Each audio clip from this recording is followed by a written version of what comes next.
আসসালামু আলাইকুম। মুনথা ব্লগে আপনাদের সবাইকে স্বাগতম। সকালে রুটি দিয়ে খাওয়ার জন্য এখানে আমি ভাজি করে নিচ্ছি। ভাজি করার জন্য আমার ঘরে এই সবজিগুলোই ছিল। এখানে আছে আলু, গাজর আর সিম। এগুলোকে আমি কেটে ধুয়ে নিয়েছি।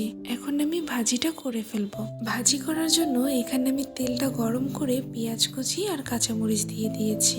পরিমাণ মতো লবণ আর হলুদ দিয়ে একটু নেড়ে চেড়ে সবজিটা দিয়ে দিব।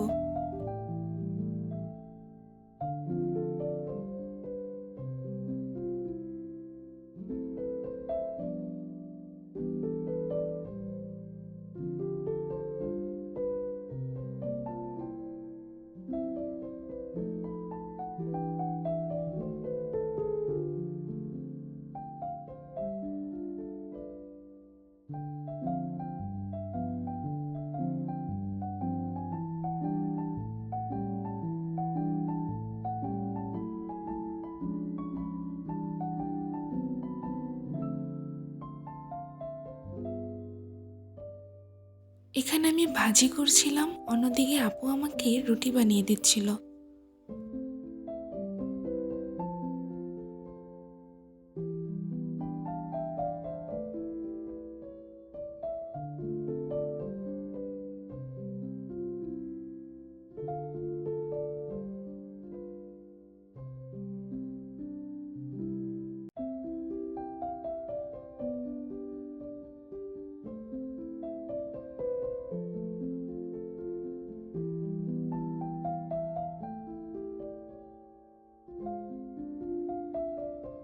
সকালের নাস্তা হয়ে গেলে দুপুরে রান্নার জন্য এখানে আমি সবজি নিয়ে নিয়েছি। এখানে আমি নিয়েছি লাউ শাক, সিম আর শালগম। আজকে লাউ শাকের সাথে সিম আর শালগম মিলিয়ে রান্না করব। এভাবে রান্না করলে খেতে খুবই মজা হয়, আপনারাও ট্রাই করে দেখতে পারেন। সবজিগুলো আমি ভালো করে কেটে কুটে ধুয়ে নিয়েছি। এগুলোকে আজকে চিংড়ি মাছ দিয়ে রান্না করা হবে।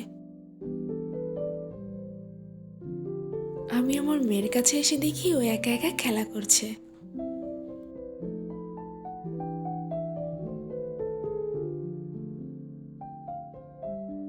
এদিকে সবজি রান্না করাও প্রায় শেষ। আজকে লাউ শাকের সবজি আর ইলিশ মাছ রান্না করা হবে।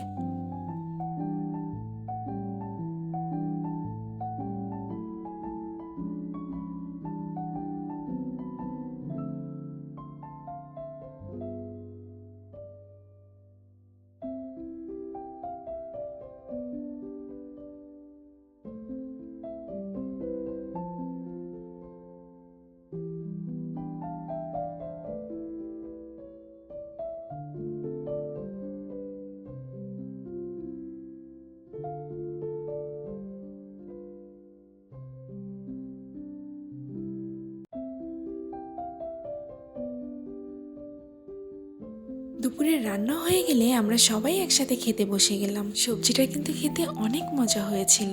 আমার আজকের ভিডিওটি আপনাদের কাছে কেমন লেগেছে অবশ্যই কমেন্ট করে জানাবেন। আমার আজকের ভিডিওটি যদি আপনাদের কাছে ভালো লেগে থাকে তাহলে প্লিজ একটা লাইক দিতে ভুলবেন না। এ ধরনের ভিডিও পেতে আমার চ্যানেলটিকে সাবস্ক্রাইব করে নিতে পারেন। আমার সম্পূর্ণ ভিডিওটি দেখার জন্য আপনাকে অসংখ্য ধন্যবাদ। আজকের মতো আমি এখানেই বিদায় নিচ্ছি। সবাই ভালো থাকবেন, সুস্থ থাকবেন। আল্লাহ হাফেজ।